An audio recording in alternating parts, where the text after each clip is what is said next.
Hey guys, how's it going? And happy Friday. I hope y'all are doing good, and I hope you and all of your families had an awesome Thanksgiving yesterday. So, on Thanksgiving Day, the ATF dropped a new proposed rule. Now, we've had lots of proposed rules and then ultimately became final rules holding full force and effective law during the previous administration. At that time, we called him the current former Vice President Biden. And I guess now we'll just call him the former Vice President. And hey, just for old time's sakes, because some of you guys missed this, let's go Brandon. Because these ATF rules were literally getting out of control. Now Trump's in office again. And under his administration, we have yet again another ATF rule. We're going to get into this in just 1 minute. And then after that, I'm going to talk a little bit more about the Michigan gun control chaos. I did a video just a couple days ago. If you haven't seen that yet, make sure you go back and check it out. But I'm going to talk a little bit more about this during the second half of this live stream and kind of urge you not to dismiss this. Because this isn't them just kind of throwing something at the wall right now. This isn't the end or a last-ditch effort by the other side, these so-called Democrats, communists, Marxists, because that's what these people actually are. No. This is just the beginning, and I hope not, but possibly a forecast of what's actually to come in Michigan and every other state eventually, because this is the game plan. Much of the whole country's against us. Lots of good people in this country. Trust me, all states are not the same. But essentially, at the end of the day, most of the country's against us. And virtually the whole rest of the world's against us. People like me and people like you and people who love the Second Amendment and want to have a little freedom and want to be able to exercise their right to keep and bear arms. So we're going to get into that in just 1 minute. Now, this ATF rule, some of my friends probably are going to think this is a good thing. Well, you may be surprised, especially if you're new to this channel. And if you're new, welcome. It's good to have you here. Make sure you subscribe and check out my recent videos I put out. And there are going to be probably 2 more videos put out this weekend. 1 more when it comes to Michigan. Another one that's messed up with AI putting out disinformation. And it's just, there's some crazy stuff, but stay tuned for more videos. But those of you that have been around a while, and it's good to see all of you in the live chat, by the way, and shout out to the replay crew. You guys chime in the comments. If you're watching this after the fact as like a video podcast, you might not be surprised to know that I'm actually not really considering this a good thing. In fact, I'm going to consider this new rulemaking a bad thing, actually, and I'm going to do a thorough job of explaining why. But just right off the rip, this is not going to be as doom and gloom as some of the executive orders we've seen in the past, some of the ATF proposed rulemaking. It's not like that, but we're in an area now where it's all in the minutia. And it's where we have the other side says what they say, and then they actually do it. Or they do their damnedest to do it. But then even what a lot of people would consider our side. I'm saying that here. Let me put this down. Our side. Huge air quotes for those of you that are listening. They'll say one thing, and then sometimes they'll kind of sort of do it. But sometimes they'll actually kind of do the complete opposite while they're saying things like, this is the most pro-Second Amendment Department of Justice of all time. And I will say this, because I have to call a spade a spade. Trump has been multitudes better on the Second Amendment this administration than last administration. I encourage him to continue to do so. I encourage him to continue to do even better, because this is way less worse than the last administration, of course. This is quite a bit less worse so far. Time will tell, but just so far, I'm reporting it as it is right now. Being optimistic, things won't take a turn for the worse. But so far, he's better than he was last time. But here's the thing. Yeah, less worse is better than worse. Obviously, duh. But it's still not good enough. And we need to demand more and we need to expect more. And I'm kind of getting tired of where it's like the other side says, we'll take all your guns. And then they actually put bills forth. And then when they're in the majority, they pass them. We've seen that happen in my home state of Michigan. During this split legislature, the Michigan Senate just passed 3 major gun control bills just a couple months ago. The Michigan Republican-controlled House hasn't repealed anything. In fact, the House passed a bill that has to do with QR codes as related to the Second Amendment, and I'm going to be reporting on that in a video, so make sure you check out my channel in the next couple days. This rule is one of those where it's just kind of like, and we're going to get into that. But before we do, I felt really bad last week. I waited till the stream was 3/4 of the way over to thank you guys. I do want to thank all of you for the many ways you help support the channel. Thank you to my YouTube channel members, who I see a couple of you guys in the chat tonight. Your name is highlighted and you have access to extra emojis there. So thank you to all of you. I really appreciate you. To anyone who may choose to leave a super chat tonight, I will read it for sure. I'll thank you kindly because we're not doing any ad reads. This channel is sponsored by all of you. And also thank you to my Patreon supporters, as well as my local supporters, which is a different site, censorship free, where I've been posting some really good deals on stuff. You might want to go over and look. And I've also been posting cool stuff on X. So make sure you're following 2AEDU on X. And I do have a link to my Cash App down there in the description, as well as other ways you can help support the channel, some of which you can help support the channel totally free. So I appreciate all of you. Now, I'm going to go over this rule. And I don't want you to mistake what I'm saying here as being overly sinister. Am I a little bit sinister about this? Yes, I actually am. But not like in a melodramatic way. Just, no. I just want my damn country back. I want to live in a country that would resemble the United States of America. Is it too much to ask? I'm sick and tired of all these people. These people, they just come from everywhere invading my country. I'm getting sick and tired of this false dichotomy where it's the other side is trying to take all of our guns. I mean, look what the Democrats are doing in Michigan right now. Where do these people come from? I don't know, but not many of them's grandparents were even born in this country, if you know what I mean. And I think some of you do know what I mean. Just walk around and look around. The Democrats, yeah, they're the bad guys. Period, end of story. I totally get it. At least any Democrat that's on any national level of influence, and even 99.9% of the time on the state level. So we'll call that the other side. But then a lot of people conflate that with, well, that must mean the Republicans are our side. Hey, and if that's your team and your team red, man, go for it, man. Have fun with it. I just want you to open your eyes up and just kind of look at what's really going on, though, a little bit. And yeah, I get it. The Democrats are much, much worse in many instances. Sometimes we'll have just a blatant rhino that you really can't see much difference with. But here's the thing.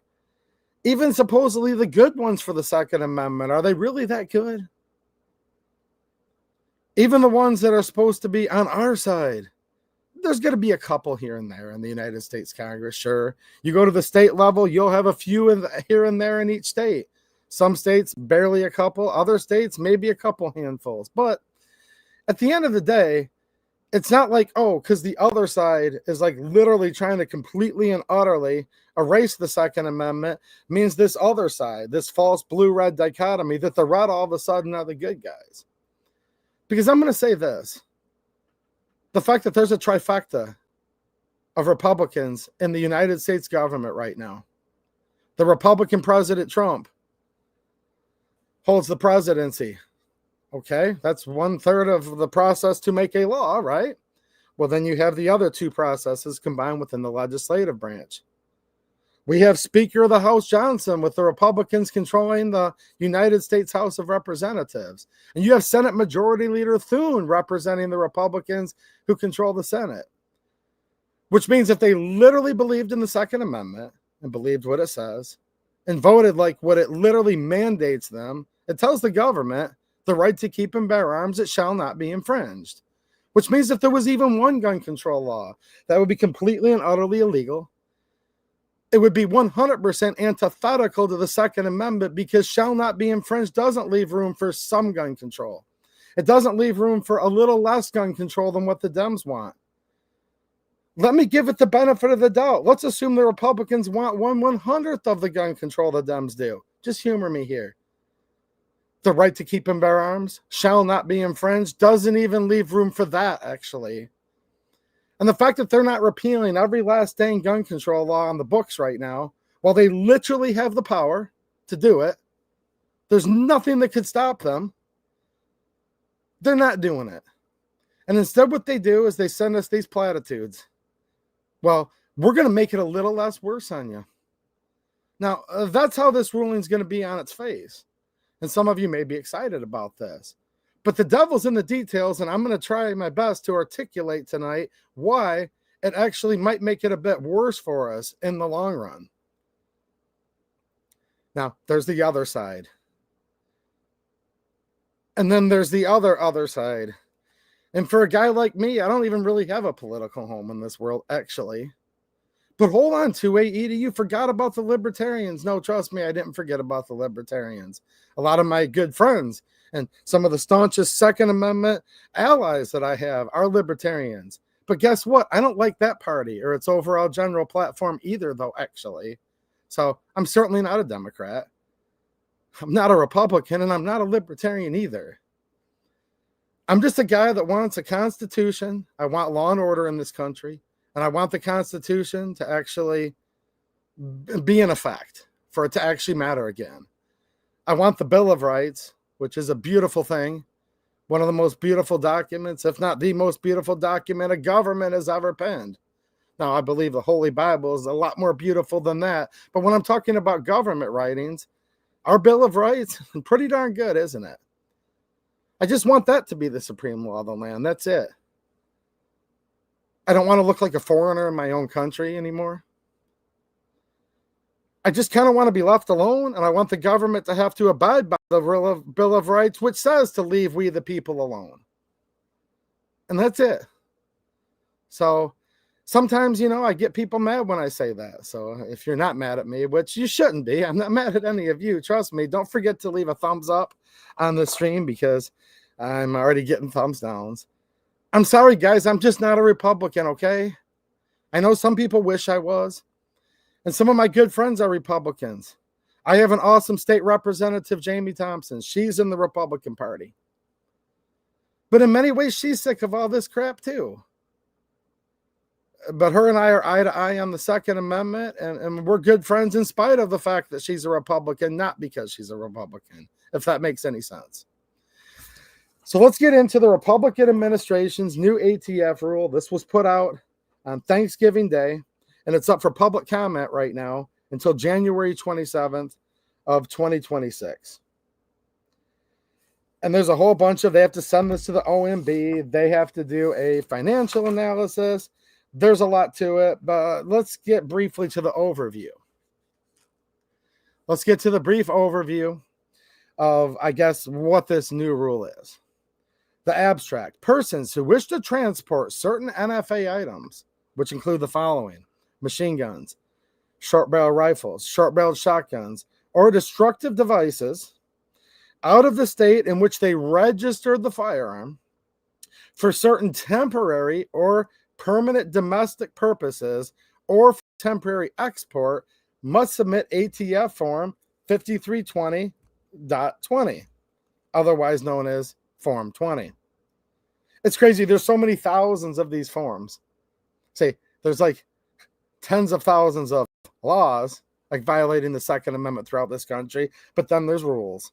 And then there's rules promulgated on other rules. And now they're looking to make a new rule to amend a pre-existing rule, which had amended a pre-existing rule before that, promulgated off of a law in 1986, which was promulgated off of a law in 1968, which was promulgated off a law in 1934. Yeah, I know that just sounded like I spoke a bunch of gibberish, and I actually left half of it out because it just gets to be exhausting. But that's where we're at right now. one thing promulgated on another. So they want to modify this. And on its surface, some of my friends in the Second Amendment community and different authors, I've read a couple different articles online today, say this is a huge victory for the Second Amendment community. I'm going to say that it's not, but let me continue a little bit further. And some of you might be excited about this. Let's talk about this together. Leave your chats while we're live. Leave comments on replay, by all means. So you have to fill out an application or a permission slip to cross state lines with certain NFA items after you've already registered them, after you've already paid the tax stamp, after you've done all of this. And if you're thinking to yourself, but I thought I lived in America, and I thought the supreme law of the land, the Second Amendment of the Constitution, said the right to keep and bear arms shall not be infringed. Yeah, I thought so too. But wouldn't registration and paying tax stamps already be an infringement? Yeah, of course. What do you mean? But after you've done all that, you still have to fill out a permission slip and get granted permission after you already had to get granted permission just to own the dumb thing or to possess it or to whatever? Yeah, that's not enough. You have to get additional permission every time you are going to cross state lines for certain approved purposes. And if they do approve it, you'll be able to have permission to move your lawfully owned property, we'll just call it. You're not exercising your natural right to keep and bear arms at this point anymore because now you've already asked for permission and you're getting granted a privilege, and that's what makes a privilege different than a right. A right, you say no. These are certain inalienable rights endowed by my Creator. I was born with these, and these rights pre-exist any government, including our own. That's what the Founding Fathers said. That's why they wrote the Declaration of Independence the way they did. That's why they wrote the Bill of Rights in the wording that they did. This was all done for a reason. But as soon as you have to ask for permission, and if granted, you're allowed to do so, that has relegated a natural God-given right, because according to the Founding Fathers, and I believe so earnestly, come from God, not the government. But when you have to ask, and if you get permission, you can do so, now you have permission. You're begging your master for permission. And that's what all of this NFA is, and that's what all of this is about. So there's a form you have to fill out, form 5320.20.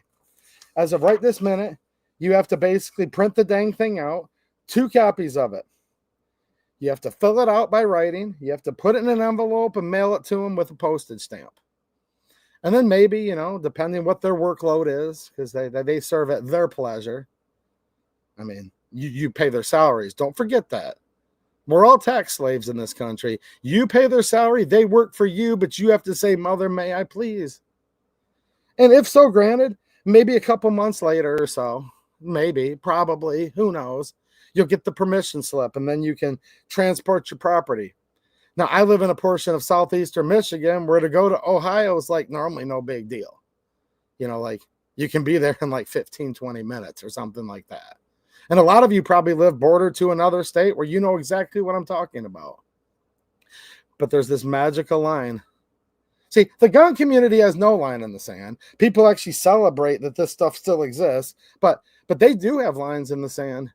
And if you were to cross some imaginary line in a piece of pavement, in a grassy field, in a whatever, you're hunting on your woods that's adjacent to a state line, and you just happen to walk 3 feet over on semantics, they could violate you. You've now crossed state lines if you have an NFA item that you have the privilege of being allowed to own because your master said you could. You guys get the premise, right? Well, now here's where they're going to throw us a bone. Here's where some of my friends say that this is a big victory. They're now going to make this permission slip part of the e-forms, meaning much in which they've changed in the last few years, where instead of the old school pen and paper way, you can apply for these tax stamps. Just think about this. Purchasing a stamp. It's literally a stamp, okay? You purchase this stamp as a tax to exercise a natural God-given right. Well, then, if that's logical and if that's okay, then we should actually have a poll tax, shouldn't we? Whoa, a poll tax? No, people light themselves on fire. There'd be chaos in the streets. But this has been accepted now. since 1934. That's over 90 years ago. That, of course, there's just a tax. If you take your barrel and it's 18 inches on your shotgun and you want it to be 17.9, it's too dangerous for you to own. Unless, of course, you pay a tax and beg for permission and give out your fingerprints, a photograph of yourself, all of your intimate details. It's to be examined by the federal government. It's to be registered and those files possessed and owned by the federal government.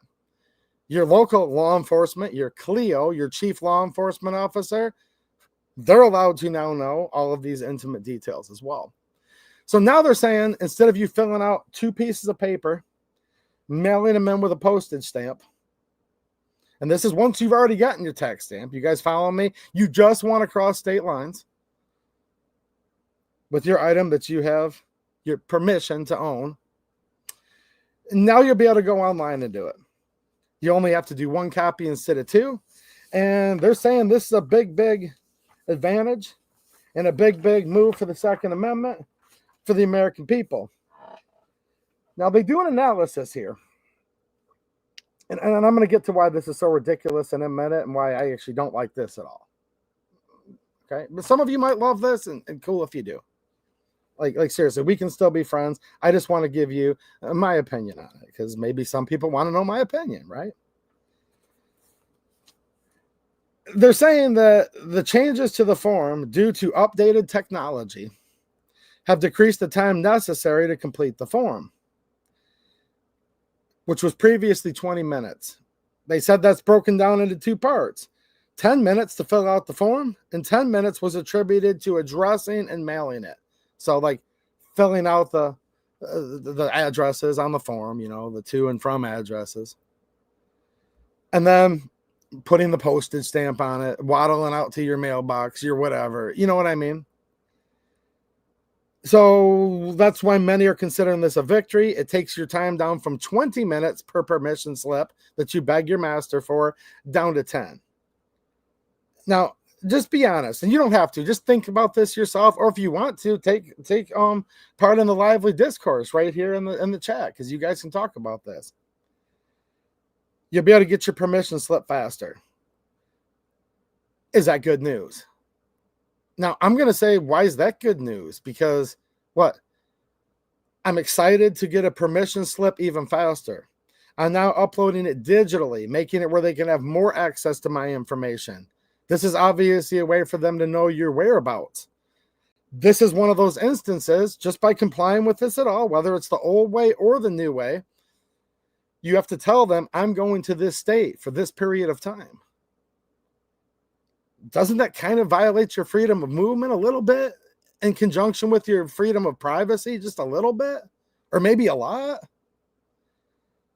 But you can do it faster, though. Well, here's the thing. If you're doing something that sucks, if you're doing something that's antithetical to the Constitution, if you're doing something you shouldn't have to be doing, how is it a win to have to do something that sucks that you shouldn't have to do faster? Now, the argument will be, but 2A EDU, yeah, we don't want to do it either way. And I believe people, that's the truth. A lot of people just don't want to do this either way. But since I have to do it, it is a win for me, but be able to do it twice as quick. I get to save the 60, 70 cents, whatever a stamp is. Every time you turn around, a postage stamp goes up in price. So those are arguments where, dude, it's less worse. I don't want to do it, but since I have to do it, it makes it a little better. And that's where I think the devil's in the details, and why this actually makes this not a good rule at all. Because I've been in touch with the gun community for a long time. Okay, I've been very intimate with the Second Amendment community for a long time. Sometimes there is overlap between the gun community and 2A community, but these are not synonyms, and that's why I always speak of them separately. There's many gun owners that are rabidly anti-Second Amendment. There's many gun owners that are very milquetoast. They're just riddled with contradictions. They sway whatever way the wind blows. And they're just like, whatever. And most of them are too weak and feckless to do anything. So they're basically just useless and like whatever. And then there's another percentage of Second Amendment actual defenders. True supporters, meaning they're willing to defend the 2A however they can. They are willing to go to their rallies. They are willing to go to the office hours of their state rep, their state senator, their United States congressman. They're willing to write those letters. They're willing to talk to people in public discourse, their friends, their coworkers, fellow parishioners at church. Just all these things that you have to do in culture to have the Second Amendment become a winning issue again. And I know my viewers actually tend to lean more towards the latter. Most of you are a lot more similar to the last scenario I gave. And that's why I like hanging out with all of you. But I just want to remind you yet again, there's all these normies out there. They're going to do nothing. They're completely dead weight. Yeah, they're pro-Second Amendment in theory, but it's just a little bit too much effort. But they just don't want to be on a list. Their you-know-what hurts. Their whatever hurts. Their balls are in their wife's purse, and when she went to zip it up, now their balls hurt. Then they go to the doctor and they cut them off, and now their whatever they sew in there hurts. You guys know what I mean. This is a weird society we're in now. And a lot of these people on the other side own guns too. But here's what I have found. When you have a draconian gun control law, people will want to rebel more against it. People will want to try to say things and do the part that they have to and exercise their other natural God-given rights like freedom of assembly, freedom to petition your government for redress of grievance, freedom of speech. All of these things, people will speak out a lot more when things are crappy. But then when you come in and start making it a little easier to comply, that's when the whole loophole syndrome falls into play. Do you guys know what I mean by that? And again, this is not all, and not even necessarily most. Most of my viewers get it, and that's why I'm glad to hang out with you all, and that's why I think it's still worth my time to continue to keep doing these broadcasts. But so many people out there, they're like, oh my gosh, are they gonna take my whatever? And see, here's the thing, man. Trust me. As soon as I said, well, look, this is what the new rule is, and I've already told you guys what the rule is. You can get your permission slip online, making it easier for you, 60, 70 cents cheaper for you. And a lot of people have already tapped out. They stopped listening to me. They said, okay, today isn't the day where for the order that comes down, turn them all in right now, we're coming to your door. And anything short of that, people are like, oh, where's my loophole? How can I cope? You guys know what that word means? How can I cope? And if there's a little bit of a way they can cope, if they can find that little loophole and that little hidey hole they can squirrel off into, then they're good.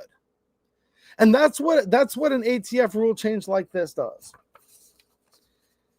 I would have rather seen from supposedly the most pro-Second Amendment Department of Justice of all time, I would have rather seen an ATF rule change that says, yeah, we've deemed that this whole form and all of it's unconstitutional. Therefore, we're not going to be enforcing this at all anymore. We won't require you to get a permission slip at all. That would be a slight victory. It still wouldn't be a complete victory because the complete victory would have been to repeal all this stuff. And the last budget bill did have it repealed except for the parliamentarian came in. So we're ruled by a parliamentarian who kept all these items on the NFA, although they are going to have a $0 tax in just a bit over a month. And a lot of people consider that a huge victory. And I've talked many times where I'm like, be careful. Be careful. It could be a $5,000 tax stamp again in another year, another 2 years. Be careful because it accepts the premise. So calling this a victory accepts the premise that you even need to get a permission slip. And when the previous administration made ATF rules that classified normal activity in making you into a firearms dealer, just normal activity of exchanging firearms freely amongst you and yours. And by the way, this administration promised that was going to get repealed stat. Bondi was put on the task. Here's the problem with Miss Blondie. She's not up to the task. She continues to not be up to the task, and she's actually arguing to preserve the NFA. Her people are in court right now. They haven't actually repealed that previous executive order. We were promised it was going to be. We're still being promised it's going to be. Well, then hurry up and repeal that previous rule that Biden put in instead of writing stupid rules like this. because this accepts the premise. A lot more people now that this is going to be easier to get that permission slip to cross state lines are going to say, well, the NFA ain't that bad. And then once they get that in their head and say, well, it's less worse than it used to be, it's not that bad, then they lose that vigor. They lose that passion that's needed to actually continue to keep on these public servants. That's what they're all supposed to be, public servants that work for us. That's the only reason our government's supposed to exist at all, is to protect your natural God-given rights. That's the premise of this country as outlined by Thomas Jefferson and his brave friends who signed the Declaration of Independence. And don't forget that. So now it's like, well, we're going to throw you a little bone. And this is being touted by much of the 2A community as, well, this isn't like a big victory, but it's still a little bit of a victory. No, it makes more people okay with this because it's a little easier to comply with. Also, now we're electronically submitting more information who can be hacked by, in my opinion, a number of countries. In my opinion, other countries have access to all these internet and online databases. Do you guys remember an old movie?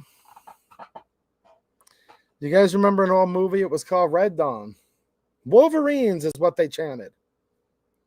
The Russians are coming, the Russians. Do you remember the general from the other side? He says, go collect the 4473s so we can find out who all the gun owners are in America. Now, that was underneath a plot of the 80s, right still in the heart of the Cold War. I remember that. I was a child in that time period. And that was another country, according to that plot line of that movie, where they now invaded. They want to continue to take out the United States. And back then, before they had all the digital databases of everything, they said, well, we need to go around and pick up the pieces of paper so we know where all of the guns are at. So we can take the guns away from the Americans, because that'll be the resistance. And that's what's protected this country from many foreign invasions, as the Japanese had to admit to. In World War II, they said, nope, we want to raid the mainland. They wanted to literally land and have an old school style ground assault on the U.S. home soil here, on the Continental, right? And they said, no, we don't dare do that, sir, because if we do, you'll find a gun behind every blade of grass. This isn't anything I'm just making up with hypothetically that could happen. It's been a known fact that other countries have detested the fact that the private citizenship, people just like me and just people like you, own guns, and we own a lot of guns. So it's not just your government that's after you, making you register everything. And history will also prove that registration has always led to confiscation in every country that's done it internally. But now we're just putting more stuff online, which in my opinion makes it susceptible to downplay it, if not essentially inevitable, that other countries will probably have access to all this information within minutes, knowing the exact specifics of your firearm, its intimate registration details, the intimate details of you and your information. And we're supposed to be secure in our effects and in our papers. That's what the Bill of Rights says. But it puts it out there, not only to our government, which it's always been the case with this letter that you used to have to mail them. Now it's out into the cloud. Now it's out on the internet. Now, I don't have any proof. I'm not saying for sure that it means that instantly all of our arch rivals throughout the world would just have that information, but I'd like to get your opinions on it. Do you think it would at least increase the likelihood? Or do you think it's inevitable that other countries will instantly have access to all that data? I guess the premise of my question is, do you believe other countries of the world are constantly combing through all your files once it gets uploaded into the internet? I'm suspicious that may be the case. I think we've seen a lot of stuff in the past that would lead us to believe that at the very least. I'm just asking questions, right? The famous thing people say, I'm just asking questions.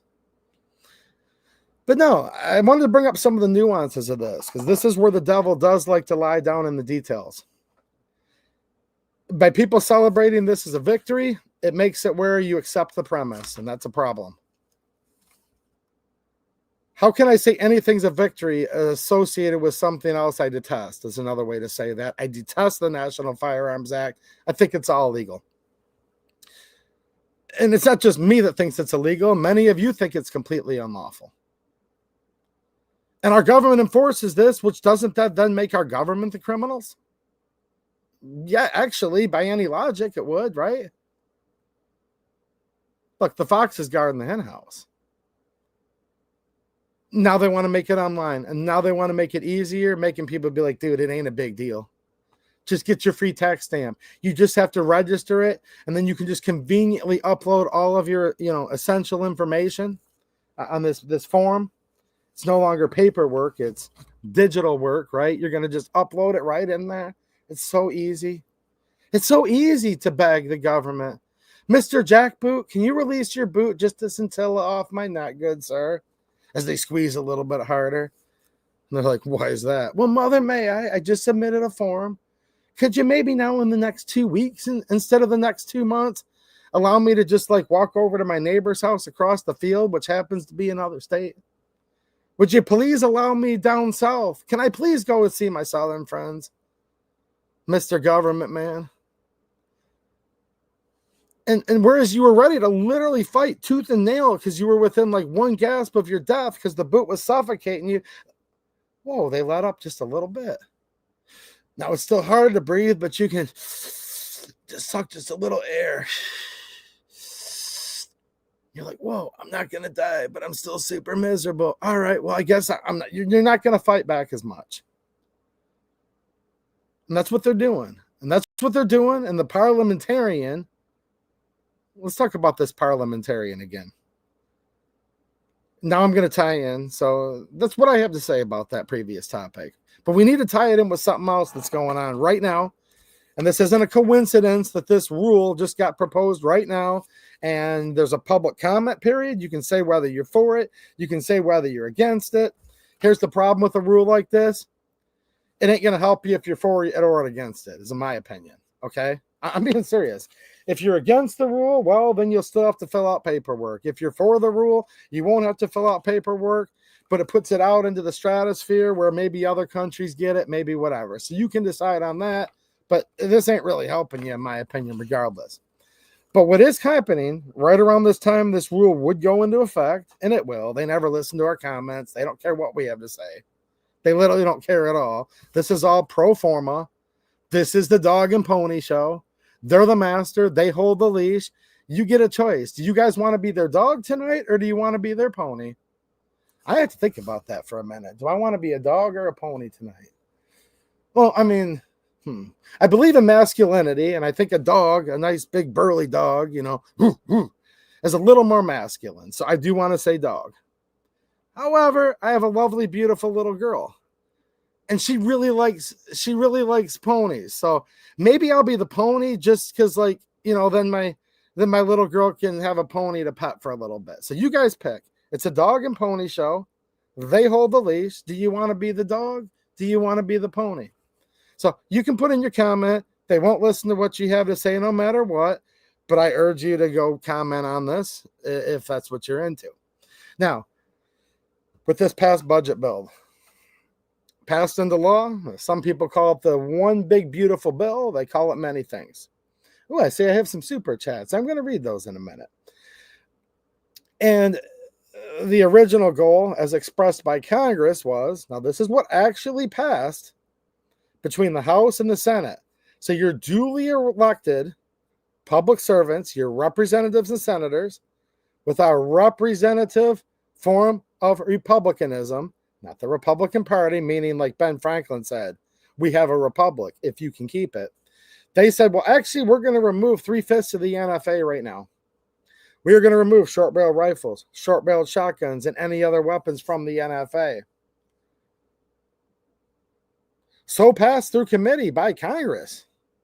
Now, the Constitution says Congress makes law, which means if Congress has made unconstitutional laws in the past, such as the National Firearms Act and the gazillion other laws and rules that have promulgated thereof, they also have the ability to repeal unconstitutional laws.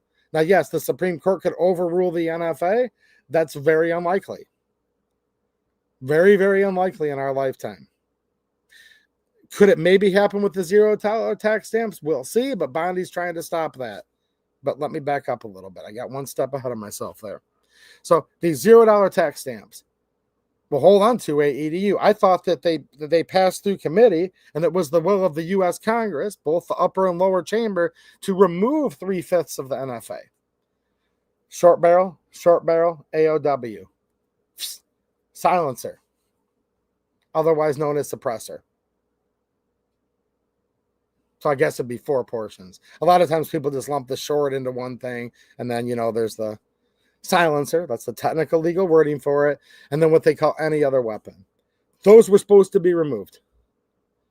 But the Senate parliamentarian said, no, you're not allowed to vote on that actually. And the bill got neutered by the parliamentarian in the 11th hour. They say John Thune could have overrode, but he didn't. They say J.D. Vance could override, but he didn't. And there's provable precedent in the past that both of these positions have fired and or overridden a parliamentarian. They didn't override, and here we are.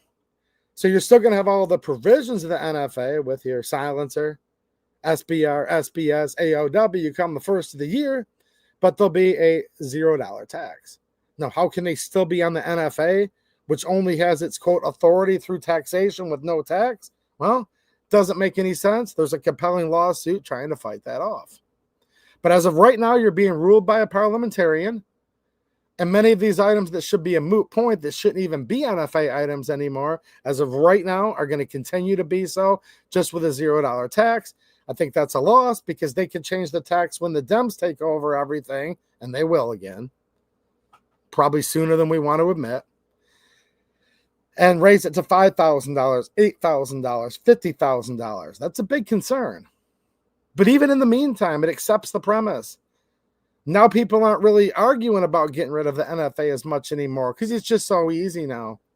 The tax is only $0. You can now submit the form once you've done the free tax stamp. I'm talking after the first of the year. Then after this rule goes through the end of January, you'll be able to, for free now, in the time of 10 minutes instead of 20 minutes, request a permission slip. You guys see what I'm getting at? It accepts the premise. It makes so many people become complacent. They become lazy.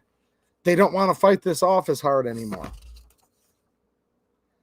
Now, that does put us in a conundrum, though, which in theory should make eventually all of the NFA, but at least these key provisions of it right now, they should fall in short order.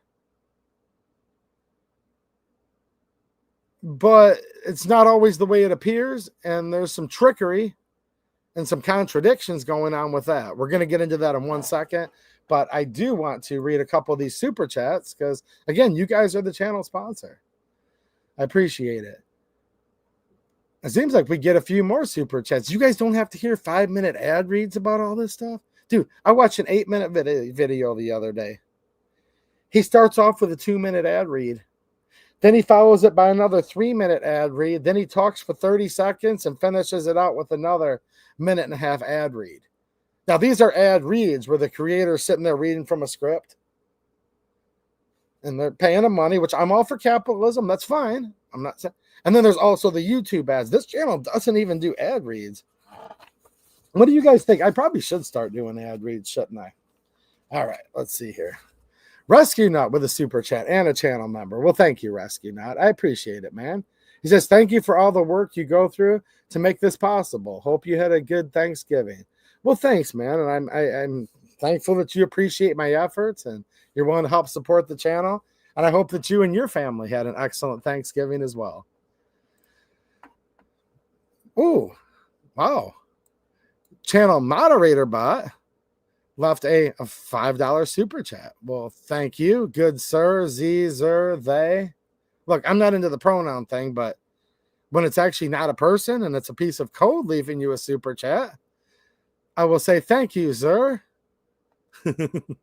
Now, I'm going to go with the masculine. Thank you, good sir, for the super chat. And it says, super chats are a great way to support the channel. I agree.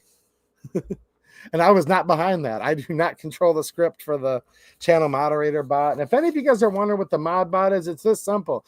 Just go read the top of the chat. There's just a couple little etiquettes that we want you guys to follow. And it's just real basic, common sense, polite stuff. It's always pinned to the top of the live feed here. So I don't want anybody to be like, But why is there a moderator bot? Dude, there's literally like 2 little simple rules on this chat. That's it. They're not offensive or draconian at all. Just for people to be polite to each other. And that's why my friend Mateo, who is the moderator of the channel, that's why that's his thing, that he's been contributing to the channel for a while, and he pays some service. I don't know exactly how it works or how he does it, but that's why that's available to the channel. A Steinman, a channel member, and a super chat. Well, thank you, A Steinman. I appreciate it, man. He says, $5 towards your beverage fund. Well, thank you. I appreciate it, and I could use it. Now, here's the thing, guys. I think I do need to start doing long, drawn-out ad reads. You guys know what happened, right? I had 158 people watching. 158 live. So shout out to all of the 131 that are still here. I just lost 33% of my audience because I literally took 30 seconds to thank. You guys see what happens here, right? 3 people supported the channel, and I took the time to thank them. And I lost 30% of my live viewership by doing so.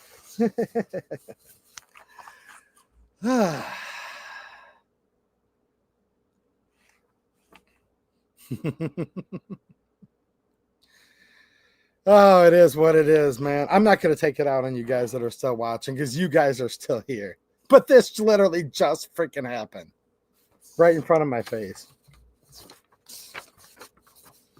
Can't even make this crap up.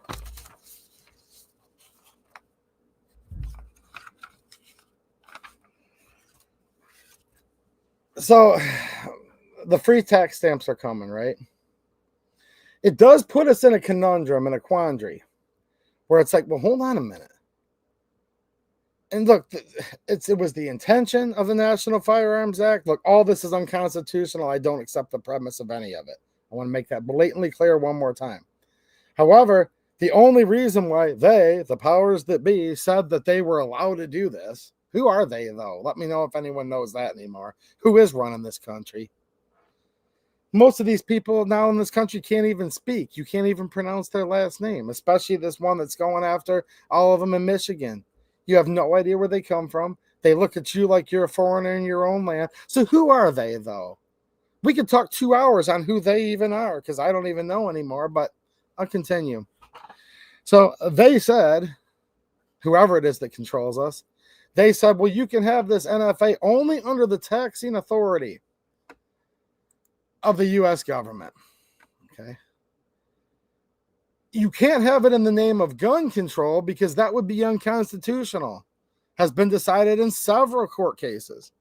But under taxing authority, you can tax. And then you're allowed to have all of these registrations. Now it's promulgated into permission slips across state lines, fingerprintings and mug shots taken. Look, to get an NFA item is the same process as when you get booked in jail. It's no different. Now the viewers are coming back. I haven't thanked any of my supporters in a minute. Now they're coming back. That's okay. They always come back. That's the funny thing. They try to teach me a lesson, but they always come back.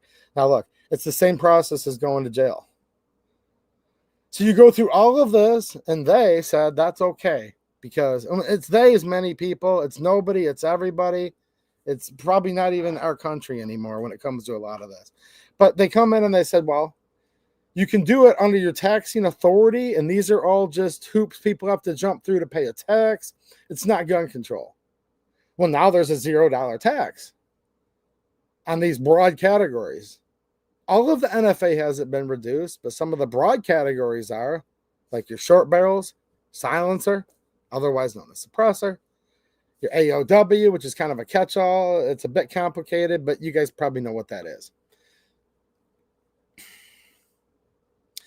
Should be a slam dunk to beat this in court, and there's a mega lawsuit.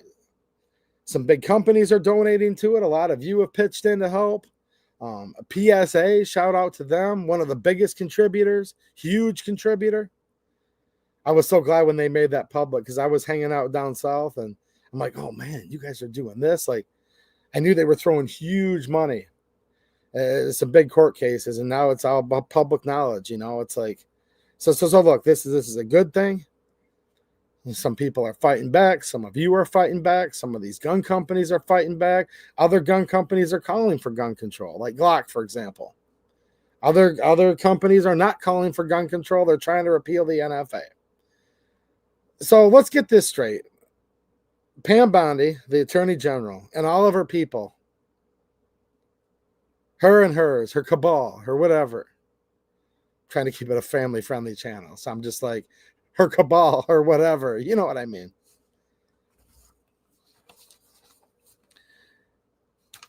They're throwing you a bone here, as some of my friends would say. Well, look, because this is the ATF, okay, which is under the Department of Justice. In other words, the chain of command goes up to the Attorney General on this.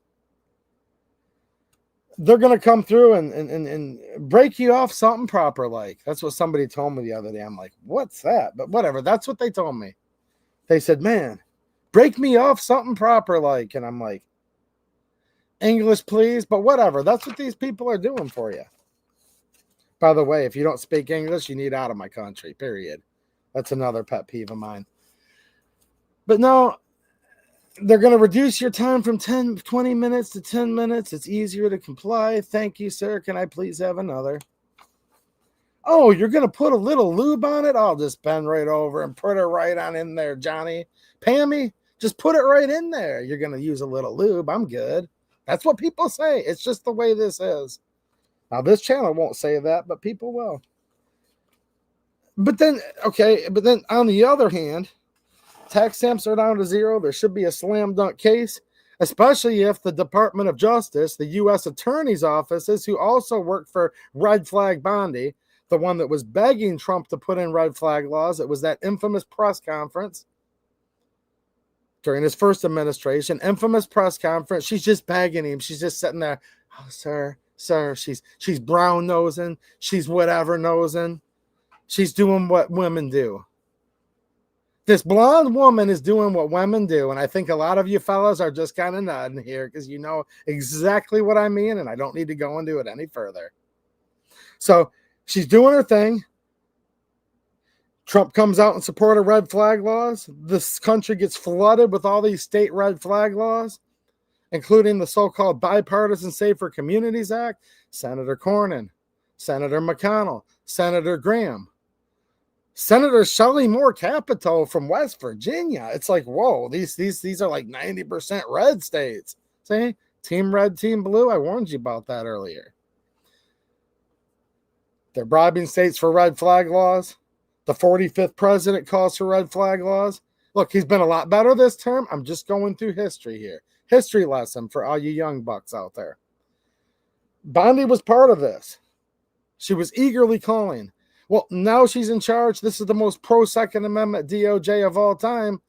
She's throwing us a bone where you can digitally submit your permission slip and other things. There's other things they're doing that are making it a little less worse in certain areas. However, her Department of Justice is in court right now fighting off these lawsuits that we're all excited about.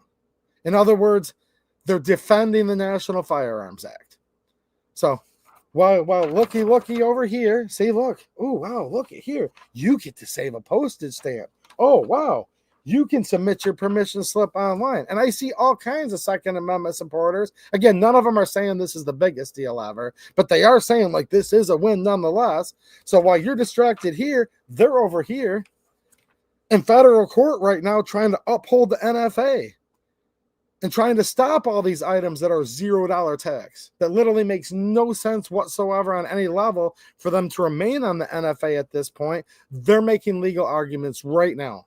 This same Department of Justice saying that, no, we do need these short barrels and silencers and any others and all these. We need them to stay on the NFA.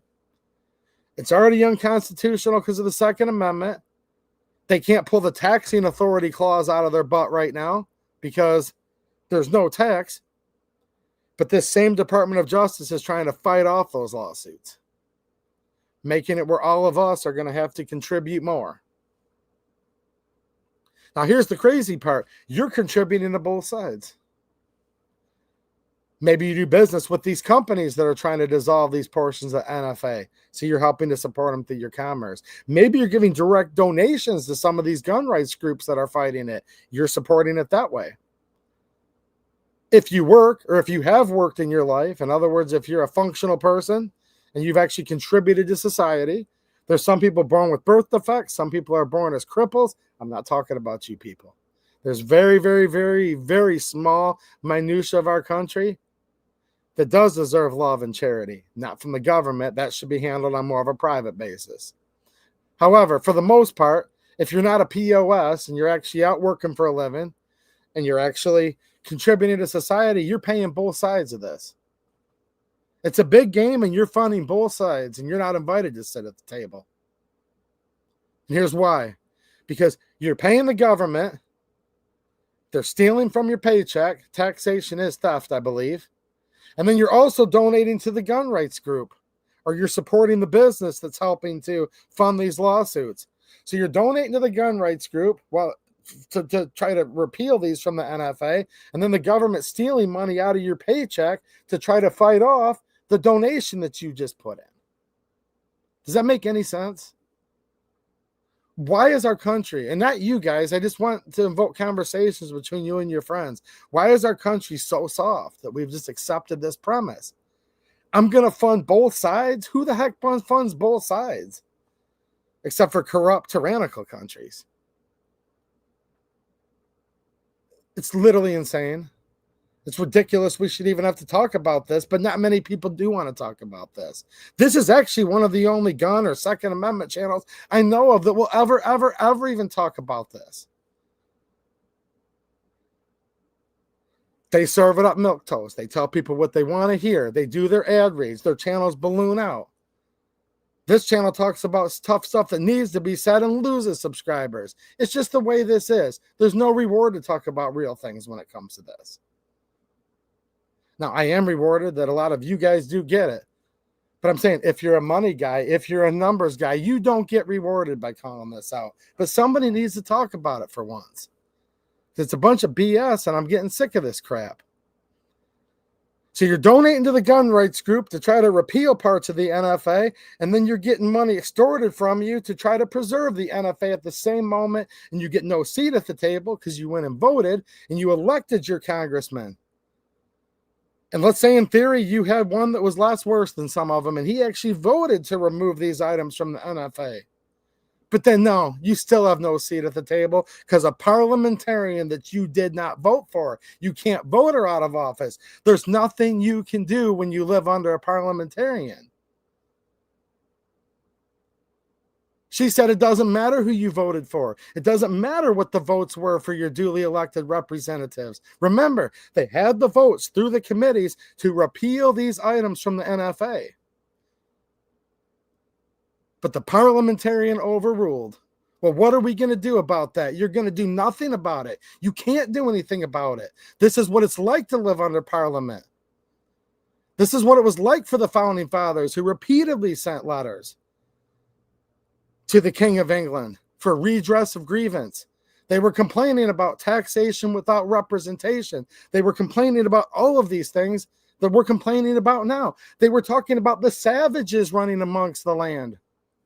That's their word they used back in that time period.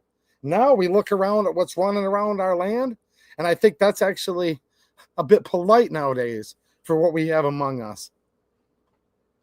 You look at all the stuff the founding fathers were addressing and the formation of this dang country, and we're going through all of it, if not about 10 times worse in almost every category.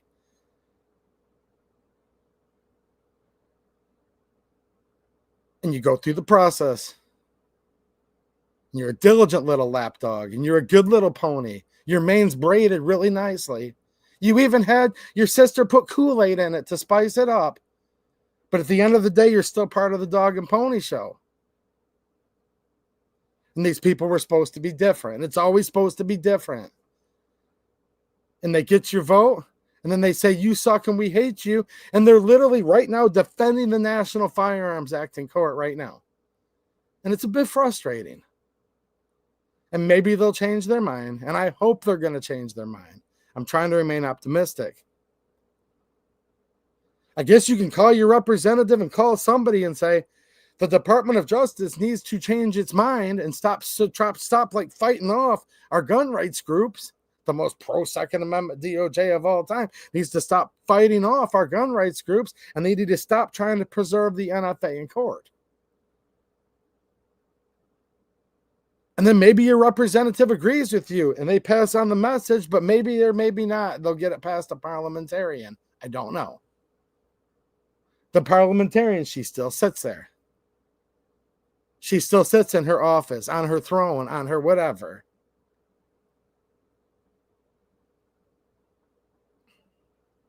New Year's coming in a little bit. Some of my friends are going to be extremely happy if there's $0 tax stamp. Hopefully, in their opinion, in a month later, just 26 days after the $0 tax stamp for much of the NFA items, then they'll be able to do their e-form.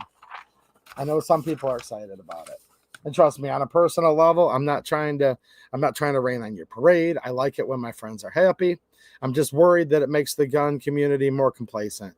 It makes the Second Amendment community yet again accept the premise.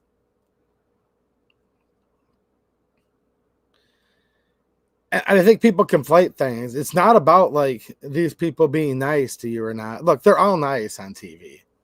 They're nice. Look at me. Look how nice I am. Will you vote for me? I'm nice right now, and if you vote for me, I'll be nice again.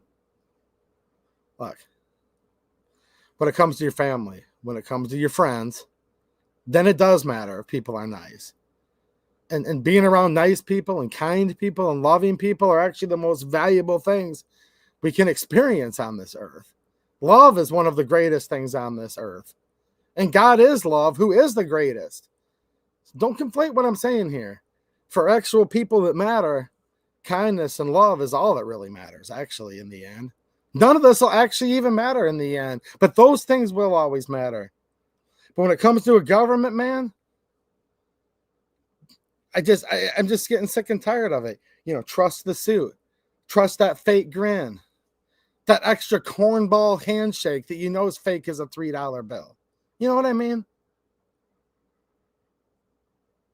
There's midterms coming up. I bet you the Democrats will probably take over at least the House.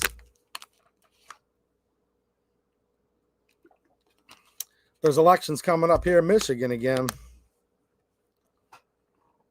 A little less than a year from now. So I'm going to transition here into talking just a little bit more about this Michigan task force. Now, we did do a video just dedicated to this. If you didn't see it, I definitely recommend you do. And I think most of the people that left comments in that video actually do understand what this is. Now, there's a few people that are going to give you the little shallow trope and say, come on, 2A EDU, this ain't going to pass. We have the House. I'm like, well, I'm glad who's we? Who's they? Who's we? We don't have the House, meaning me. I'm not a Republican. I'm not a Democrat. Now, I have a representative who happens to be a Republican that I did vote for, that I do support. I have a senator who happens to be a Republican in Michigan, and I did vote for him. And they've been impeccable on the Second Amendment. However, you can't be certain that Speaker of the House, Matt Hall, won't take up some of this because he has voted for gun control in the past. And he's not put forth any gun control repeal, and neither has Judiciary Chairman Sarah Lightner even given red flag repeal. Jim DeSantis' red flag repeal bill hasn't even given it the time of day. So all these people, these are stalwarts of the Second Amendment. These are all our defenders. Now, some of them individually are, and I know some individual House members and senators in Michigan who think pretty much just like me and you when it comes to the 2A. I know some of them do. However, when it comes to just the establishment, the machine, the Republican House caucus, don't be so sure. They voted for gun control before. They have the opportunity right now to repeal major gun control from the Michigan House. Lead by example. Show us their voting records. Give us maybe a reason we might want to be excited to come and vote in the next election. And here's why I'm worried a lot of this will come true, because of two reasons. This is the agenda of the Democrats in Michigan. They get the trifecta again, they're going to pass all this. They already passed 3 major subject matter, which equated to almost a dozen gun control bills in the last session, if it wasn't for nothing short of a miracle. And all of the Michigan House Republicans walking out and 1 Democrat. They had to end the session prematurely. We were live streaming it on this channel, showing them in the middle of the night, all night. They were going to keep going. Lori Pohutsky, they call her. They call her many things. The gavel lady. They were going to keep auctioning it off. Remember that? Majority Floor Leader Ayash. And he'd stand up there, the pressure. He sounded like the current former vice president. His English, not so good, if you know what I mean. Abraham Ayash. And then Lori Pohutsky, they call her, would get up there, gavel, gavel, gavel, gavel. Looked like a sleazy auction, didn't it? And a lot of you know what I'm talking about because we broadcasted it here. We were the only ones that would. Probably why we get shadow banned so much lately. But at the end of the day, they get the power again, the complete power. They have the governorship. Are you guys excited to have Benson as your next governor in Michigan? Jocelyn Benson. Hey, don't rule that out. I'm just saying. Just think about this. Just think about this in a little over a year from now. 2027. Jocelyn Benson's the governor, hypothetically. The Dems take back the House. They retain the Senate. All this is going through. And here's why I'm worried that may just actually happen. There's a lot of disenchanted Republicans lately in the state of Michigan where the Second Amendment is either your main issue. Sometimes it's your only issue. Maybe it's in your top 5. It's in your top 3. And when you see that the House Republicans ain't doing nothing to repeal any gun control, it might make you feel a little disillusioned. It's making a lot of people feel a little disenchanted. Let's just put this in common speak. People are like, dude, why the hell do I even vote anymore? Okay? The one side, if they win, is going to put it up my you-know-what. The other side's going to say, slow down a little bit there, Democrats, and we'll only join with the Democrats here and there and pass gun control. That's what we saw happen in the last session. In this session, they did do some stuff in the budget, and I will give credit where it's due. They defunded the tip hotline. They did a couple minor things budgetarily. I do want to give credit, and thank you for doing that, Michigan House Republicans. However, they've yet to put any major repeal legislation up in the Republican-controlled House. So why would somebody like me have any expectation at all? Because here's what they tell you. Well, we have to take back the governorship. We have to take back the Senate. I'm like, cut out all this we BS. Because everyone that's pro-Second Amendment isn't a dang Republican. Okay? I don't believe in political parties. I'm not part of a political party, actually. A lot of my libertarian friends, they're not just going to vote Republican. See, people make this big, big error where they'll look at a ticket and they'll say, well, the Democrat got 52%. The Republican got, 45%. And then the Libertarian got 9%. Yeah, I know that adds up more than 100%, but don't forget how all the dead people tend to vote in this state. It's really, trust me, it's a weird kind of math. Don't question it. Don't question it. But what's up with all these screwball libertarians? If they would have just all voted for the Republican, then we would have won. That ain't the way it works, dude. Libertarians aren't just Republicans, but I do know this. A lot of libertarians, because there's big L, little L libertarian. Look, this is why I'm not part of all this, because that gets too darn confusing too on the party level. Trust me. And my libertarian friends actually take that as a compliment. They know exactly what I mean. Trust me, they want it to be a little bit chaotic. It's just a libertarian thing, and I do respect that, actually. However, a lot of them are very, very pro-Second Amendment. If they see a Republican walking the walk and talking the talk, for example, Libertarian Thomas Massey of Kentucky wins election after re-election as a Republican on the ticket because, well, he's one of the most pro-Second Amendment supporters in the United States Congress. Many other things that he has that I actually disagree with a lot of his other things, by the way. Libertarians love it. A libertarian will come over and vote for a Republican if they're principled enough on liberty on the Constitution. That's what I'm trying to say here. But they're not doing that. It's we have to get back this. Well, who the hell's we anymore? The we that the Michigan House, at that time minority leader, now Speaker of the House, that voted for gun control with 5 Republicans that came across to the other side of the aisle, is that we? Now, look, I believe in redemption.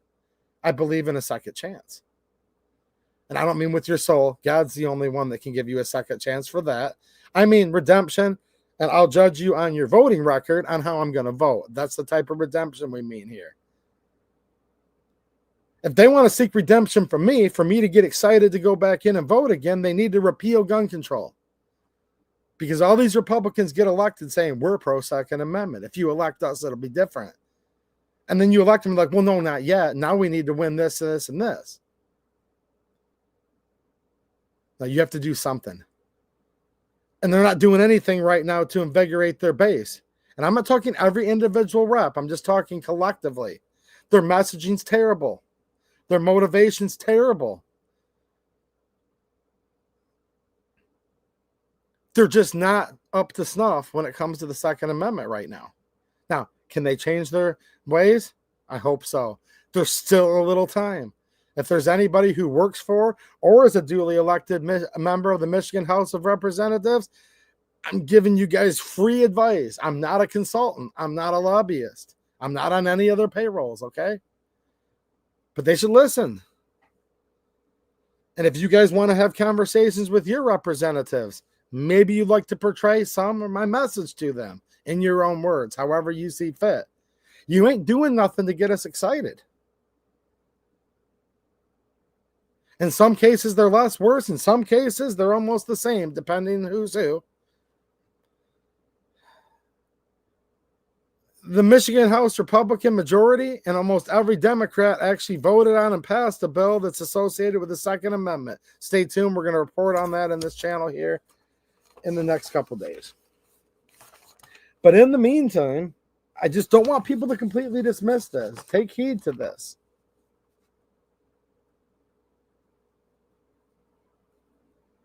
Okay? Am I trying to scare people? No. Am I telling you no matter what all this is going to pass next year? No. But I don't want people to be disillusioned. I don't want people to be naive and say, oh, this could never pass. No.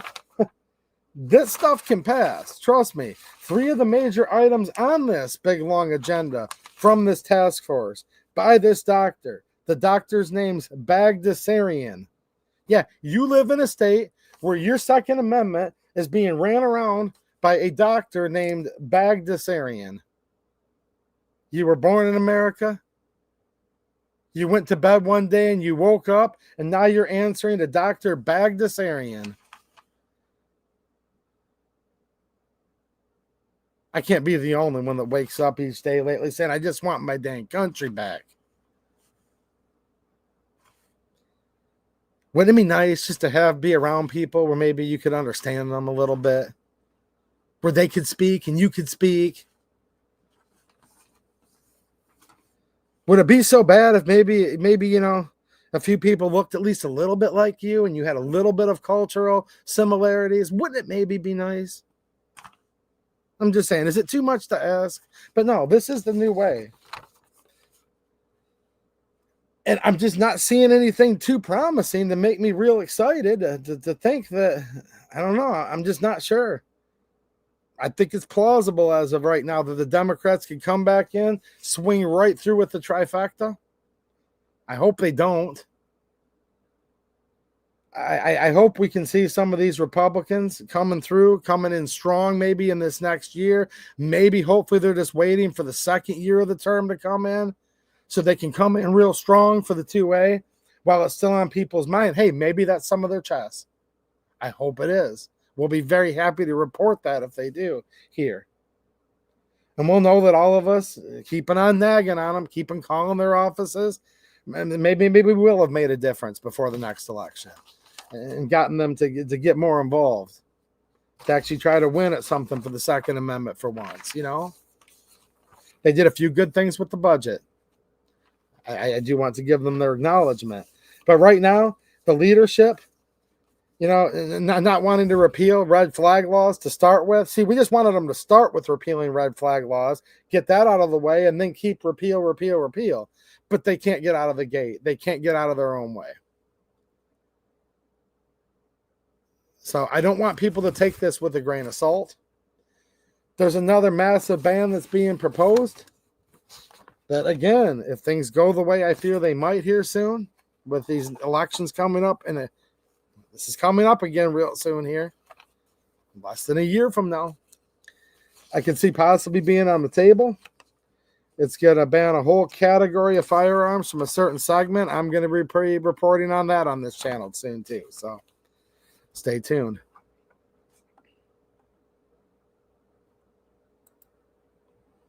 I agree.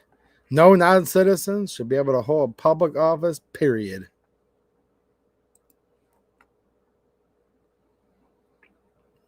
I agree. J.O.'s Beats. Look, man, I ain't trying to get you worried in a fear-mongering way, and I think you know that, and I hope you all know that. I just don't want people to fall asleep. These people like this task force, look, this is who we're look at this. This is who we're talking about here. These are not good-looking people. Okay? And when I say this, I mean on the outside, on the inside. In my opinion, these are not good-looking people. This is what's their plan's long. They're steady. They play the long game. They just keep grinding and grinding and grinding. A lot of people on the Second Amendment side of things are starting to get a little fatigued. They're starting to get a little weak. There's lack of motivation from the Republicans. I've already talked about that. Hope I've articulated my positions well on these topics. I know there's a lot of people out there telling you how okay everything is.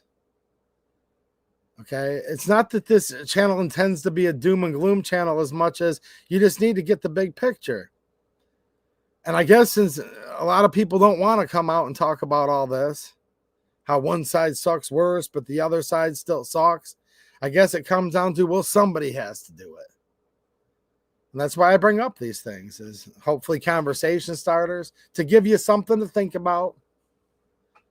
Okay, I'm not telling you all to go become Democrats. I'm not telling you all not to vote again. No. But I think it's perfectly acceptable, and it's your duty. If you've got a Republican representative and they're just not getting you motivated to come vote for them again because they're not passing this stuff through committees. Look, they control the House, the Republicans. You have to start somewhere. I think you should call them and say, hey, man, like, I'm really not getting excited to come vote next time unless you guys can at least repeal red flag laws. Like, you at least got to show us you got to start with something.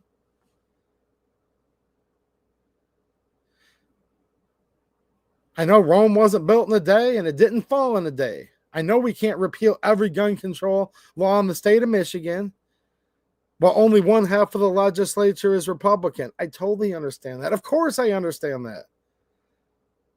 But maybe you call your representative and say, but can't you just repeal one thing in the House? Just to get us a little more motivated? That's why I bring this stuff up. I'm trying to actually affect change. I'm trying to make my home state of Michigan a better place. I'm trying to make this country a better place. And if things are okay, we should celebrate things that are okay and they're good. And I just said earlier, there's lots of good things in your life. You should take heart to that and really enjoy that. So enjoy things that are good. But I don't want to see us getting caught as a community in the trap of saying, well, and I'm just saying this real generic, the Republicans are worse than the Democrats, so therefore they're good. Less worse does not always equal good. And even if they are a bit good on the Second Amendment, it doesn't necessarily mean that they're good enough. See, I think it's perfectly fair to go in and be like, we demand that you repeal every gun control law on the books. And then like, well, we couldn't possibly do that. Okay, well, can you ban half? Oh, no, we couldn't. That's too many too. Can you ban 10? Oh, heavens no. Oh, me, oh, my, oh. Can you ban 5, 4, 3, 2? That's how some of them get when you talk to them. You talk to them and they're like, and they're looking for their handler and they're hitting the secret Morse code. And then before you know it, some chipper staffer cuts you right off and you can't even talk. And then the other one scurries away. Like, I've had this happen. Trust me. This is how this can happen sometimes. Some of them will actually sit there and have an honest conversation. And then you're finally like, all right. Can you just repeal one? I mean, there's thousands. Can you just repeal one? And then we'll like actually be invigorated again? Is that too much to ask? Let me know what you guys think about that concept. Trust me, I'm sitting here almost embarrassed, being like, guys, I would start to get to some enthusiasm if the Michigan Republican-controlled House of Representatives, primarily the Judiciary Chair, Sarah Lightner, if she could just hold hearings so our side could come and talk to try to repeal one gun control law. Like, can we just start there? And I sounded like the biggest underachiever ever. I know some of you guys are shaking your head at me being like, dude, come on, man. You're setting your sights too low. Your bar's too low, 2A EDU. Well, here's the thing. I've been around this stuff too long. Right now, as it sits, it's impossible to even get them to try to repeal one gun control law in the Republican-controlled Michigan House. So trust me, I'm not setting my bar too low. I'm not going to be happy till every last gun control law in this state, all of your states, and in this whole darn country are repealed. That's the goal. I will not be satisfied with the state of the Second Amendment until that happens. But right now, I am, you are, we are struggling mightily to even get a hearing in the Republican-controlled committee to repeal one gun control law. But you're going to get QR codes if the Senate approves and if the governor signs it. I'm going to read a couple chats here because I did see I got some more viewer sponsorship, which I appreciate. What's happening, Scott? How you doing, man? Well, thank you, dude. I'm just here for all you guys, trying to get you guys pumped up and inspired, you know? Yeah, Michigan could be the next California, and I don't want it to be that way, okay? And you may have left for work, 20 years ago, but I'm sure it's frustrating you too, or you wouldn't be talking about it. We have Jim March, a channel member, with a generous $10 super chat. He says, well, happy holidays to AEDU. Well, thanks, man. I appreciate it, and I hope you and all yours had a good Thanksgiving. And yeah, man. No, there's lots of stuff I'm excited for. I'll tell you something I'm not excited for, though. We're supposed to have like our first like mini blizzard coming through here tomorrow night through the night. I do snow removal for a living in the wintertime. So I'm going to try to get one or two of the videos recorded that I need to report on. A couple little cliffhanger teasers I gave you guys tonight. I'm going to try to. I still have to get my snow blower out from the back shop, go get some shovels. So I'm probably going to get off here in a little bit just to get them ready for tomorrow. But yeah, man, then I'm going to be sitting in a plow truck and salting, and it's like, man, Thanksgiving time, and there's a lot I am thankful for, and then bam, we're going to get hit with like 6 inches of snow just overnight. But I guess that's what it is, though, the winter holidays, right? Fun to learn with a super chat and a channel member. What's happening, Fun to Learn? How you doing, man? Thank you. He says, please, no snail ad reads. Thanks for your passion for the 2A. Well, you're welcome, man. You're welcome. And I don't know, you guys, I don't even purposely like watch the counter, okay? It's just literally right in front of my face. Like on the upper left of my screen, it says how long I've been live, how many people are watching. I stopped to read like 3 super chats. And it was like 158 people watching, and then bam, right down to 130 instantly. It's like, whoa. But some of them did come back, though. You know what I mean? I thought, well, maybe they prefer the snail ad read. You say it as slow as you can. Okay. Now, we've talked a lot in this, but I talk fast. I'm not snailing nothing. There's just a lot of stuff to talk about, and this is provided for a live chat forum for all of you guys to hang out. And then for those that like to listen to something as more of a podcast on replay. But I know exactly what you mean. Some of them, they read it so slow. And they're maximizing. Some of them, I think, get paid by the word. Some of them by the message. Some by the minute. It's just, wow. A Steinman, channel member, and coming in with another super chat. Thanks, man. I appreciate it, dude. He says, how is Tim Wahlberg on the 2A? He's my rep for my district. So he is your United States representative. He's a congressman. And he is also my United States congressman, my representative. So we live in the same congressional district, right? Doesn't mean we're necessarily next door neighbors, but we live, give or take, a couple hours from each other, right? Congressional districts are rather large.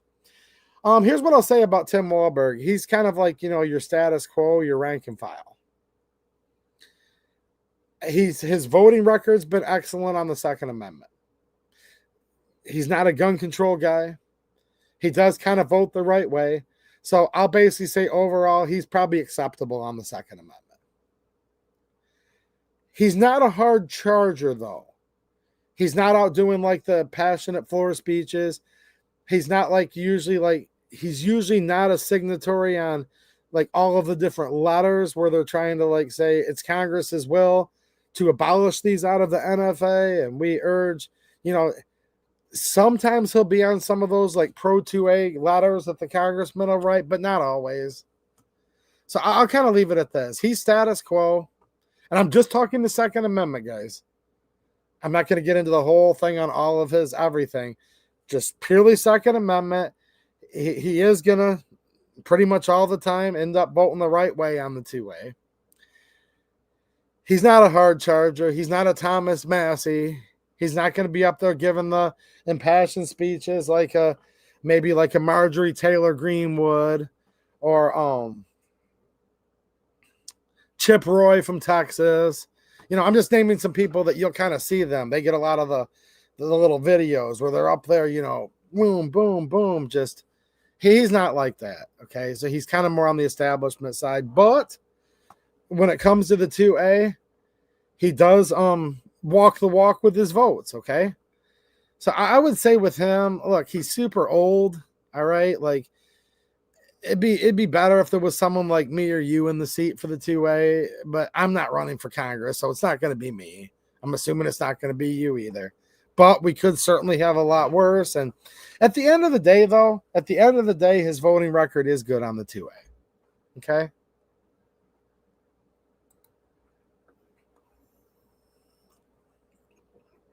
A Steinman with another super chat. Well, thanks, man. I appreciate it again. He says, so who do I need to contact in State House for St. Joe County? I'm not real familiar with that county. It's clearly not a county by me. So what you can literally do is just go into like your search engine and say, who is my Michigan State representative? Okay.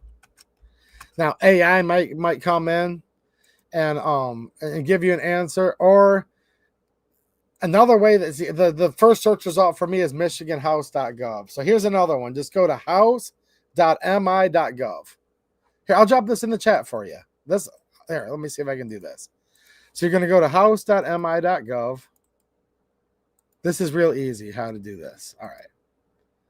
So if anyone wants to find out who your Michigan State representative is, which you need to start there, and then you're going to go in and you can contact them through there. You're going to just right there on the root of the homepage. It's going to say message from Matt Hall. He's going to say, I did vote for gun control, but maybe I'll redeem myself later. No, he doesn't say that at all. But just to the right of his picture, or maybe below it if you're on a phone, it says find your representative. You're going to put in your street address, city, zip code, submit. It's going to pop up with an answer. And then you can go from there and give them a call or write them a letter or whatever it is that you want to do. Dude, AI, always fact check ferocious Kitsu, like for sure. In fact, I didn't have time to do a video when it happened, but I asked it about a gun law in Michigan. It gave me a wrong answer. I came back and said, no, you're wrong. It tried again. And then I literally typed into it to prove to it was wrong and tell it why it was wrong. It became argumentative. It became contrary. At the end of the day, it finally admitted that this certain item was not illegal in Michigan. But then it started to tell me all the reasons why it thought that I still shouldn't own or buy one. And this was just the free Google AI that comes in their search engine. I don't pay for AI. I don't subscribe to AI. I have access to their AI, but it's not like one of these fancy ones. This was just the included in the search engine. It was argumentative. It was deceiving. It gave me disinformation. Now, this was something I had intimate knowledge on, and I was just arguing. If I wouldn't have known everything I knew to like catch it on all these technicalities, I mean, it was bad, dude. Like really, really bad. So yes, I agree with you. Fact check, fact check, fact check.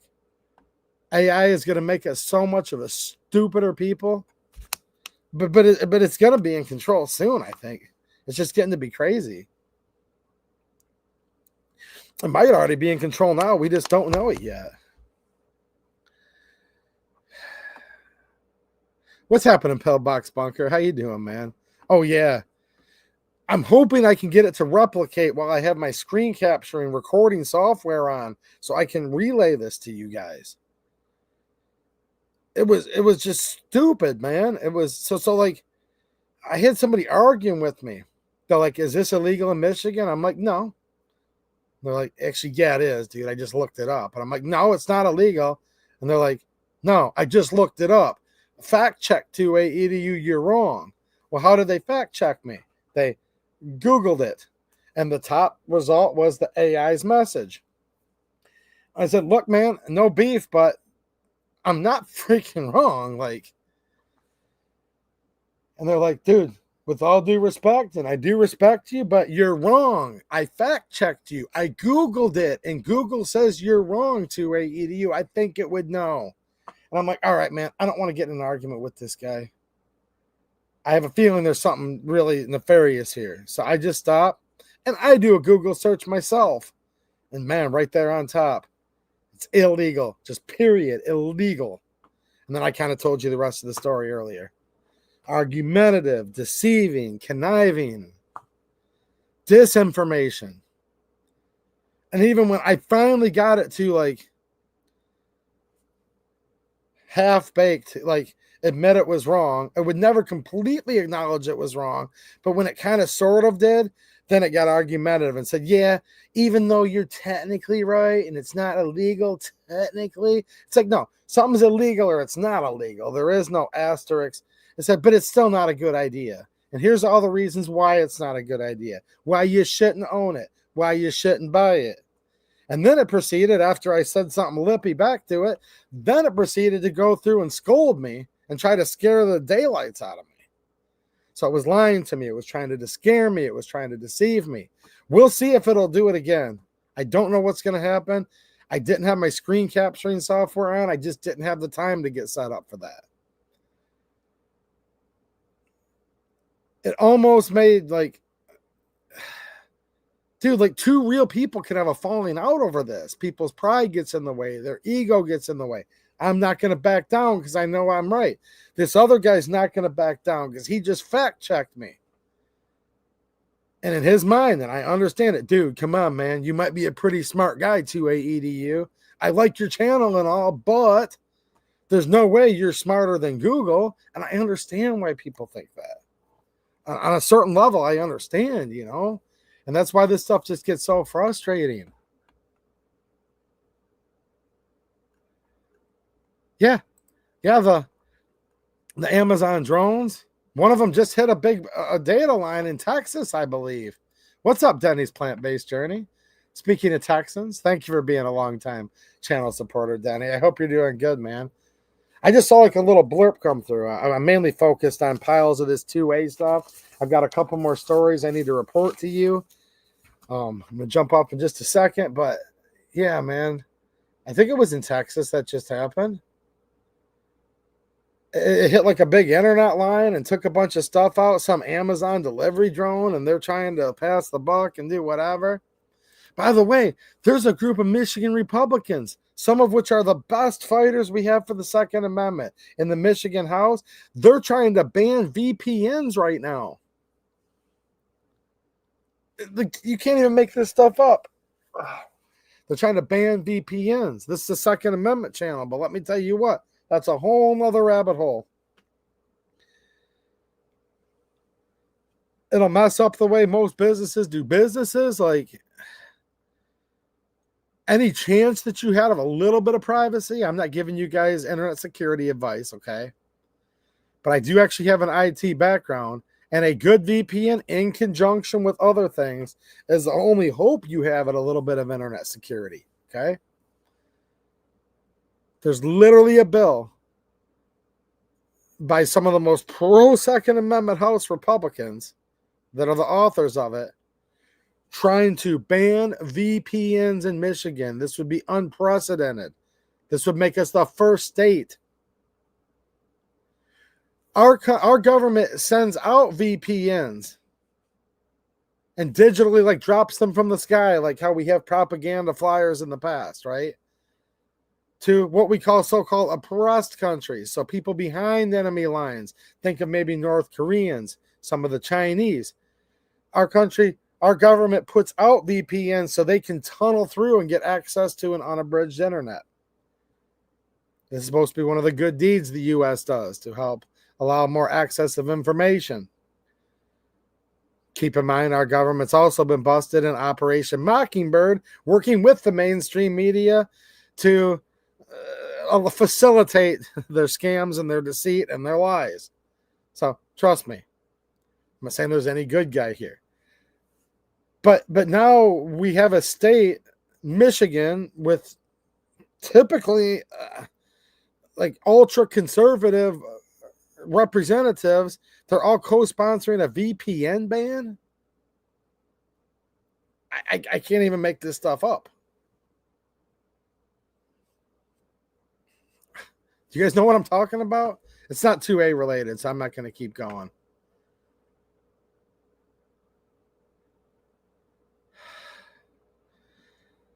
Now, they're going to do it based on their Christian faith. They want to get certain type of naughty content online. I have to be careful with the way I word things because we are on we're on like the most censored platform there is. Okay, so they want to get rid of stuff that maybe a lot of you do find to be sinful. Maybe a lot of you do find it to be appalling. Maybe it grosses you out. I'm sure most of you don't want your children viewing certain things on the internet, certain types of videos, pictures. And I understand all of those viewpoints. Trust me. Trust me. I also think it's sinful. I also don't want kids watching it. But to get rid of any type of privacy on the whole internet, it just goes back to this again. It only affects the law-abiding.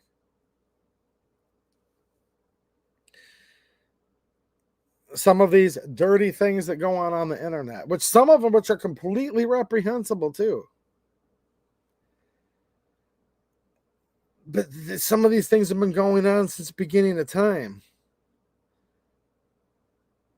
They say a prostitute is the oldest profession, for example.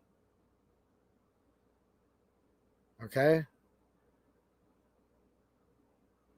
There's counts of it in the Bible with Jesus and the prostitute.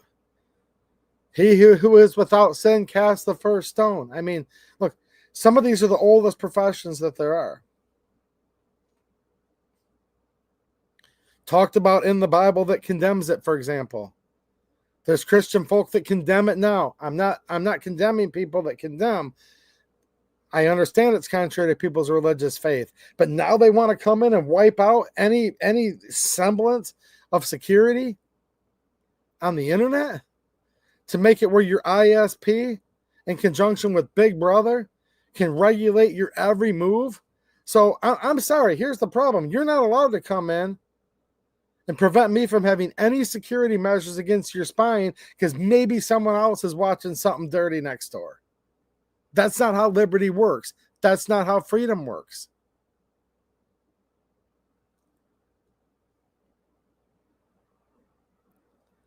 Now, there's some of you out there that think it is perfectly moral. You're perfectly fine with it. Some of you don't share the same faith I do. Some people look at spirituality different. I understand. I know you guys find a VPN ban in the name of even just as preposterous as I do. I just wanted to let you know I do have religious beliefs that find this stuff repugnant. Okay? I do think there's a lot of sinful stuff going on. And I still reject this because you can't punish my security and privacy because somebody else might be doing something bad over there. And by the way, I'll be the one getting punished, and they're still going to end up doing something that the legislature has deemed bad over there.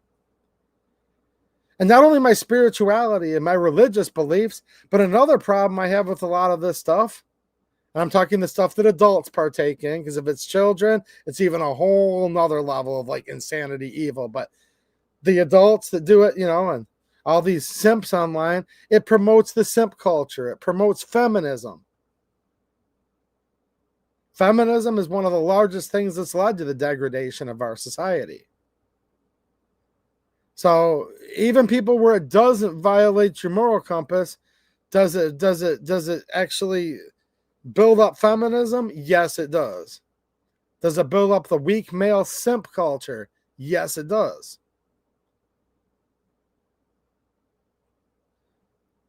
Do I think our country's better now that a place called OF is prolific? No, I don't. Do I think it's a degradation of our society? Yes, I do. Can we ban VPNs so nobody can have any privacy, or people can't even make a secure tunnel to transfer data from one of their company's locations to their other company location? This is going to shut down many small businesses. This is going to affect commerce. Again, I'm not going to give you security advice, but a VPN and other security tools is the only chance you might have of being able to have a little bit of unabridged internet. And they want to get rid of that? I don't know. It just gets to be crazy after a while. Welcome to the live stream outdoors. We are 1 minute and 41 in. I'm just getting ready to say good night right now. So you can go hit rewind or watch it on replay, and we talk all about the rule. Now, you guys know what's going to happen, though. Yeah, like banning cars to stop drunk drivers. There you go. What's up, Fluffy 10mm Jeep guy? How you doing, man? What's happening, Mateo? How you doing? What's up, Damian Christ? Now, it's Christ or Christ, because the I could go either way, actually. But what's up, Damian? Yeah. You know what'll happen? I'll get someone coming in on replay. And shout out to the replay crew if you're watching this. Like, what? It didn't take an hour and a half or an hour and 45 minutes for this guy to tell us the news. Yeah, I know. This is the replay of my live stream. Or if you're still watching live, the tail end of my live stream. This is long format. We get into depth here. People have a place to chat. People have a place to hang out. What's happening, Denny? Denny's plant-based journey with a 57-month member super chat. Wow, that's a long time, Denny. I said it earlier, man, before I even saw this chat. I'm like, long-time channel supporter. Wow, 57 months, dude. Thank you. I appreciate it. He says, check out the center being built in El Paso. Do I want to? Come on, man. Do I want to? I have a feeling it's probably going to be so huge. It's just going to be like some dystopia. Like, I don't like data centers, by the way, guys. I don't like AI. I like people. I don't like a lot of people, too, okay? Trust me. But, I don't like any machines that think they're intelligent. I do appreciate some forms of technology. I kind of aspire, though, to be more of like a Luddite every day, though. This whole transhumanism thing is very scary. Ace Diamond with another super chat. Well, thanks, man. I appreciate you again. He says, banking uses VPN. There you go. Business to business use VPN, like automakers to suppliers. There you go. That's what I was trying to say. If they ban VPN, this will cause major issues on top of our privacy. I know, dude. I know of a small fabricating business in town that used to have 2 locations, and I helped set up their end-to-end, their VPN tunnel, where a guy could design something in one building and send the CAD file over on a map network drive, where the guy that needs to load it into the CNC machine could then execute, whether it's bending or laser cutting or whatever. That's a very practical small business reason for VPN. Everybody uses it. They want to ban VPNs in Michigan. And from what I understand, the bill's starting to get traction and more traction. Will it pass and become law? I hope not. I hope not. And I know some of these guys personally that are the authors of the bill. I think their heart's in the right place on a certain level, but I don't think they understand what they're doing here. I mean, or maybe they do. I don't know. I'm trying to be nice. Wild Times. What's happening, Wild Times? Nice to see you, man. Channel member and a super chat. I don't see a message, so maybe you were just trying to throw the channel a bone. But or if I missed your message, I will take a look here. But thank you for the support, dude. Hopefully I'll get to see you and some of the other people here soon in real life. Hey, don't forget the thumbs ups for the algorithm. So leave your chat. Give your thumbs up for the algorithm. Make sure you guys are checking out some of the cool deals I'm posting today and throughout the weekend over on Locals, also on X. And I will have some more videos for you all here very soon. Let me check the chat one more time, and I need to jump off because I literally have to go like dig a snowblower out that I haven't used from last year because I've been doing leaf cleanups till after dark, including today. I finally got the last one done, and now we're going to have some type of winter weather advisory, 6 inches of snow tomorrow. Yeah. All right. You're welcome, SMS. SMS 102475.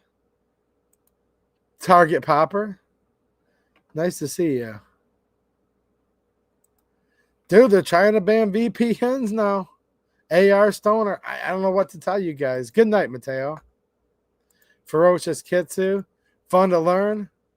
They will only ban VPN unless you pay a tax. Ooh. I like where you're heading with this, my friend. The old slippery slope. Uh-huh. Here's the thing. Even if you're technically technologically impaired, I get it, man. Like, everyone doesn't conscientiously use a VPN. You'll just like go to like swipe your debit card to buy groceries and it won't work if they get rid of them. It'll be crazy. What's up, Washburn Billy? How you doing, man? He says, you're good, bud. We're here for a reason. Well, nice to see you. And I'm glad you guys are here for a reason. And I'm going to end with this. You guys are here because you guys do have purpose. Yes, I'm preaching to the choir, but I just like to give you guys stuff to think about, talk about with your friends, and hopefully together we can all make a difference. That's what they're calling for, Jane, around 6 inches or maybe a little bit more. We're going to have to see. So nice to see you, Jane. Good night, Carbon Spider. Chris Wood. Yeah. Fat Gray Man, take it easy. And yeah, if I don't have to plow, I'll try to do a stream on Locals tomorrow because I may not be plowing until actually Sunday. So hopefully I'll get to see you all for a censorship-free stream over there in the meantime. Yeah, the Smith Montact, they are in touch with these matters. No, I've got some smart viewers, man. You know what I'm talking about. What's up, 182Q? How you doing? Good night. And God bless you too, Pillbox. Nice to see you, man. All right, guys. Thanks for watching. And have a good one.